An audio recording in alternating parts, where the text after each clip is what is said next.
So here we have the Mini Cooper convertible automatic on a 19 plate.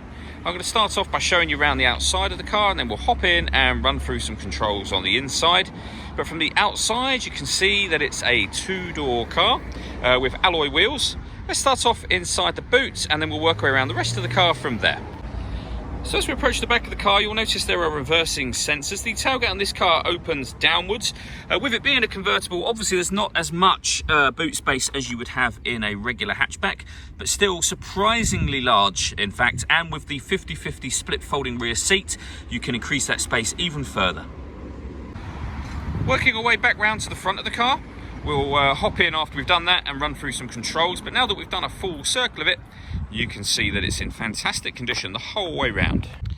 Briefly, just before we climb in, I think it's well worth seeing the interior from this exterior point of view. There's plenty to run through on the dashboard, so let's hop in and we'll do that right now. Now that we're inside the car, we're going to start with the dials. On the left-hand side, we have the rev counter, we have the speedometer in the middle, and on the right-hand side, the fuel gauge. In the middle, you can also change the trip computer information for various bits of fuel economy information, or a digital readout for the speedometer that you see being displayed now. If we back out to the steering wheel, on the left-hand side, we have a speed limiter. And on the right-hand side, we have stereo and phone controls, including voice activation. So you can hit that button, ask it to dial anyone in your contacts list, and it'll do that for you without you having to take your phone from your bag or pocket. That is, of course, once you pair the phone up, and that is done over on the screen in the center here. So this is a touch screen, so just hit the phone icon, manage mobile devices, and then connect to a new device. You can use it as a touch screen, or you can do everything that you see me doing on the screen now by using this dial just here, which is probably easier with your left hand. Certainly the only way to do it if you're actually in motion at the time. So when it comes to music in this car, we have DAB and FM radio. You can stream your music wirelessly via Bluetooth audio once you paired your phone, and we have USB input as well.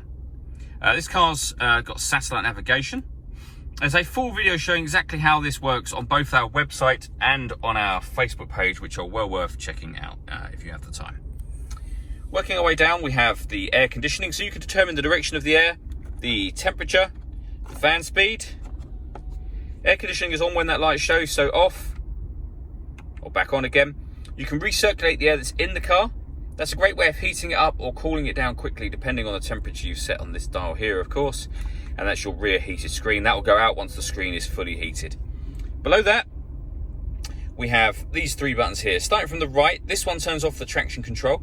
This one starts and stops the engine. And this one, when you see the lights just come on there, that one will turn off the stop and start. This car is designed to cut out when it's stationary in traffic to save you fuel. You can turn that system off by hitting that button. Underneath that, we have a 12-volt charging socket and USB input for your music, and then the gear lever for the fully automatic gearbox. The last thing I wanted to talk about is this button just here. This is so that you can operate the roof. So bringing your finger back on the button will open the roof, pushing it that way will close the roof, and I'll show you that working now. So all you have to do is keep your finger held on that button, and the roof will come back to there, and it will stop first of all at a kind of a sunroof position. Press the button again and all of the windows will go down and the roof will open itself up fully. And it's as quick as that. All that leaves me to say is thank you for taking the time to watch this video. If you'd like to come and see the car in person and have a test drive, please feel free to call any of our MJA sites. We'd love to hear from you soon.